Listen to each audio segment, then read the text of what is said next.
नमस्कार, news 18 India देख रहे हैं आप। मैं हूं आपके साथ शिवानी पांडे। नेटो ने अगर यूक्रेन के पास अगले 72 घंटे में तुरंत घातक हथियार भेजे तो पुतिन का रूस यूक्रेन के डोनेस्क पर कब्जा कर लेगा। 12 घंटे पहले रूस ने यह दावा किया कि वो किसी भी वक्त यूक्रेन के पोक्रस्क पर कब्जा कर लेगी। और इधर वॉर एक्सपर्ट्स का साफ कहना है कि रूस के भीषण हमलों के बाद ज़ेलेंस्की पोक्रस्क की जंग हार चुके हैं।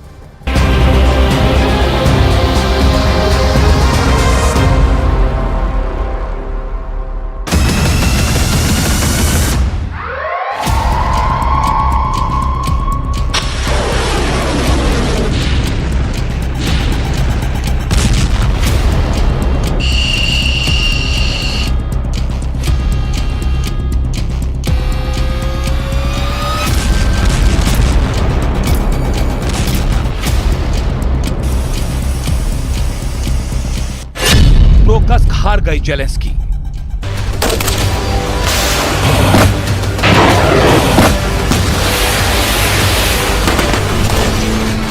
क्या यूक्रेन पोक्रस्क भी हारने जा रहा है?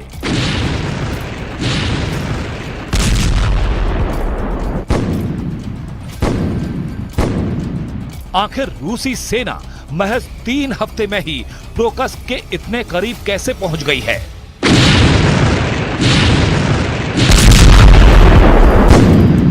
क्या यूक्रेनी सेना रूसी हमलों का सामना नहीं कर पा रही?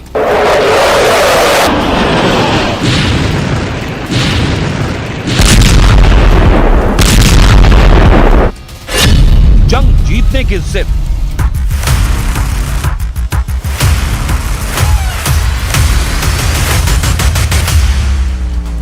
अब तो नेटो के 32 देश भी यूक्रेन को बचा नहीं पा रहे हैं।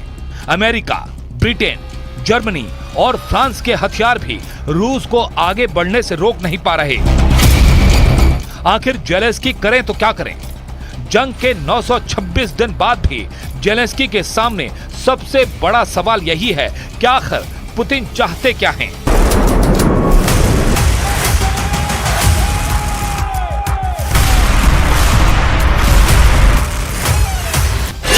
पुतिन का मिशन पोक्रस्क पर कब्जा।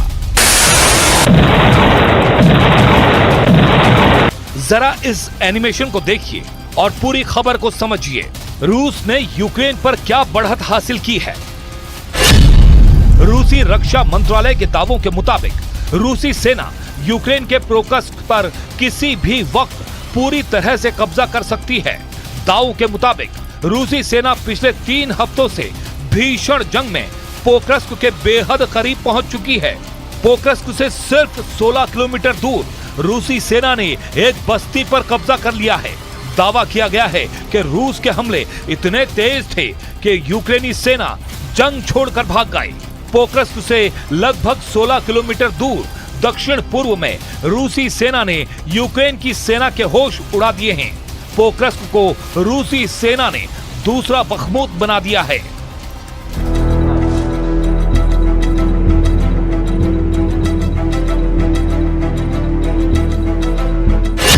उत्तर से दक्षिण तक पुतिन की जीत। रूसी सेना की तरफ से जारी किए गए इस वीडियो की एक एक तस्वीर को देखिए।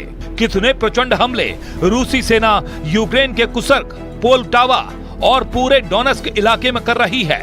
तोप, लंबी दूरी के रॉकेट और लड़ाकू हेलीकॉप्टर से हमले किए जा रहे हैं।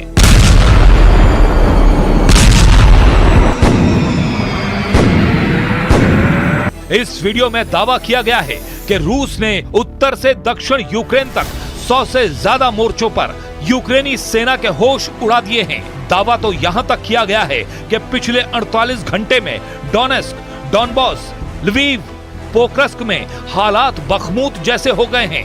बखमूत को पूर्वी यूक्रेन का किला कहा जाता था, जिस पर रूस ने कब्जा कर लिया है। रूस की तरफ से जारी ये वीडियो भी यूक्रेन के पोक्रस्क का है, जहां रूस का तोपखाना रॉकेट ब्रिगेड पोक्रस्क बॉर्डर पर भयंकर हमले कर रही है। रूसी सेना और तोप लगातार रैपिड फायर करने में लगे हैं। अब आप ये भी जान लीजिए कि पिछले एक हफ्ते में यूक्रेनी सेना पर रूसी सेना कैसे भारी पड़ती जा रही है। 24 घंटे पहले रूसी सेना ने पोक्रस्क से महज 16 किलोमीटर दूर यूक्रेनी नागरिकों की बस्ती कलिनोव पर कब्जा कर लिया है। रूसी रक्षा मंत्रालय ने भी दावा किया है कि उसकी सेना ने पिछले हफ्ते में डोनेस्क में 6 बस्तियों पर कब्जा कर लिया और किंजल हाइपरसोनिक मिसाइलों जैसे लंबी दूरी के सटीक हथियारों से यूक्रेन के 17 सैन्य ठिकानों को पूरी तरह से तबाह कर दिया। इसके अलावा मॉस्को की तरफ यूक्रेन की राजधानी कीव पर जबरदस्त हमले हुए हैं। दावों के मुताबिक आधी रात में रूस ने यूक्रेन पर 67 भीषण और खतरनाक ड्रोन से हमले किए। यूक्रेनी सेना के मुताबिक पूरी रात रूस ने कीव पर ड्रोन हमले किए। हालांकि यूक्रेन की वायुसेना का दावा है कि उसने 67 रूसी ड्रोन में से 58 ड्रोन मार गिराए हैं, लेकिन यूक्रेन के एयर डिफेंस सिस्टम 11 इलाकों को नहीं बचा पाए। जेलेंस्की खुद भी मान चुके हैं कि 109 मोर्चों पर रूस से भीषण जंग चल रही है। В результате активных и решительных действий подразделений группировки «Востцентр» освобождены населенные пункты Кирова, Птичья, Скучная, Карловка, Заветная и Журавка Донецкой Народной Республики. इधर जेलेंस्की लगातार अपने टॉप कमांडरों के साथ मीटिंग करने में जुटे हैं। जेलेंस्की नक्शे पर बार बार अपने कमांडरों से यही समझने की कोशिश में हैं कि हम रूस को कुर्स्क में कैसे हराएं और डोनेस्क इलाके को रूसी कब्जे से कैसे बचाएं। Обов'язково російська наволоч відповість за цей удар. Ми знову і знову кажемо усім у світі, хто має силу, щоб зупинити цей терор. Системи ППО і ракети до них потрібні в Україні, а не десь там на складі. हारते यूक्रेन को देखकर नेटो भी फुल एक्टिव हो चुका है। अमेरिका, फ्रांस, जर्मनी और ब्रिटेन के साथ पोलैंड, लुथियाना भी यूक्रेन को हथियारों की सप्लाई तेज करने में जुट गए हैं।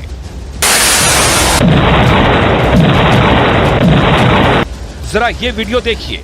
जर्मन के रक्षा मंत्री बोरिस पिस्टोरियस टॉप कमांडरों के साथ मीटिंग करने में जुटे हैं। दावा किया गया है कि पश्चिमी जर्मनी में अमेरिकी हवाई अड्डे रामस्टीन पर एक मीटिंग में यूक्रेन को भारी तोप देने का फैसला किया गया। यानी जर्मनी के कमांडर मीटिंग में यूक्रेन को 12 स्वचालित होवित्जर तोप देने जा रहे हैं, जो यूक्रेनी सेना के लिए किसी रामबाण से कम नहीं है। रूस 30 महीने से यूक्रेन को रौंद रहा है। We know all the situation is not like enjoying time together. We have really serious things to discuss, so I would suggest to step in immediately to do whatever we can.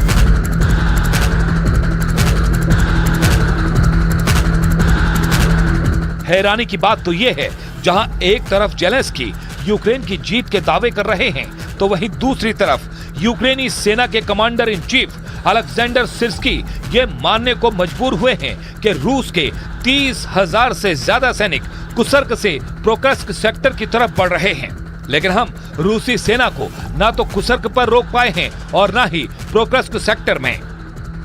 इधर पिछले महीने अगस्त के 2 हफ्तों में रूसी सेना पर जिस तरह से यूक्रेनी सेना ने हमला किया था, उसमें यूक्रेनी सेना ने अपने लड़ाकू विमानों का जमकर इस्तेमाल किया था। रूस के कुर्स्क ओब्लास्ट में भयंकर हवाई हमला करते हुए इन्हीं यूक्रेनी फाइटर जेट ने हड़कंप मचा दिया था। 6 अगस्त के बाद 8 अगस्त को यूक्रेन ने अब तक का सबसे बड़ा हवाई हमला रूस पर किया था। पहली बार यूक्रेन ने अपनी हवाई ताकत से रूस को करारा जवाब दिया था। यूक्रेनी सेना के दावों के मुताबिक उसकी ड्रोन और मिसाइल ब्रिगेड ने रूस के लिपियस्क एयरबेस को उड़ाया था। यूक्रेन के भीषण ड्रोन और मिसाइल हमलों में लिपियस्क एयरबेस को भारी नुकसान हुआ था। रिपोर्ट्स में दावा किया गया है कि यूक्रेन के हवाई हमले में रूस के लिपियस्क एयरबेस पर मौजूद दर्जन भर से ज्यादा फाइटर जेट तबाह हुए, जबकि कई हेलीकॉप्टर भी ध्वस्त हुए।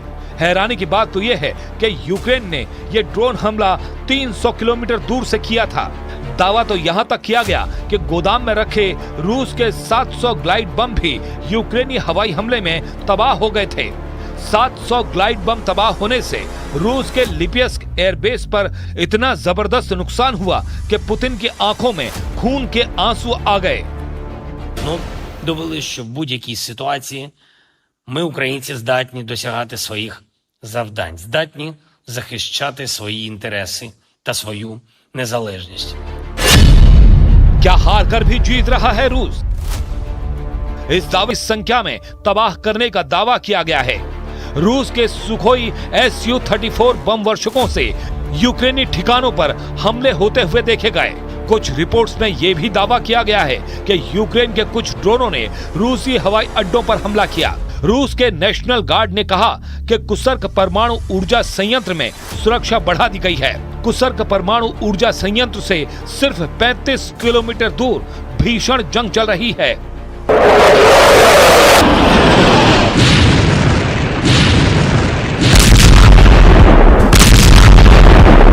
अब देखना होगा क्या रूस यूक्रेन के प्रोकर्स्क, पोल्टावा और डोनेस्क पर कब्जा करने के बाद रुकता है या फिर नहीं।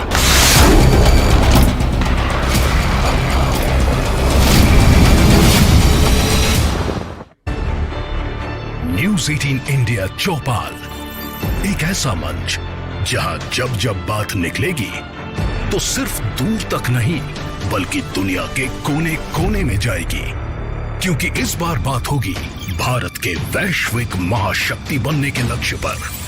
सरकार, समाज, सेलिब्रिटी और स्पोर्ट्स स्टार्स के साथ न्यूज़ 18 इंडिया चौपाल देखिए सिर्फ न्यूज़ 18 इंडिया पर।